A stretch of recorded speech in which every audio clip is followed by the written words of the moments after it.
Saya akan makan lagi. Saya akan makan lagi sebab terlalu sedap, saya akan makan lagi. Sebab mangga ni terlalu sedap, sebab saya buat tu, saya akan makan lagi.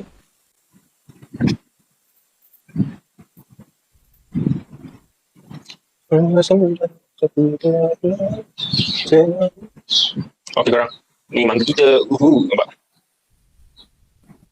Okay. Sedapnya. Ini adalah terlalu sedap. Korang, ini adalah terlalu sedap.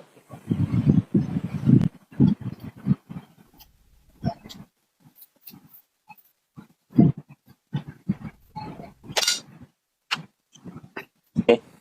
Sebab saya memang dibesarkan tak makan buah-buahan. Okay. Tapi untuk berpuluh-puluh ribu orang yang dah beli, diorang memang suka dan untuk diorang sedap. Sebab saya memang tak makan buah sejak saya kecil. Okay. Saya tengah review untuk mewakilkan lidah-lidah orang yang dah beli.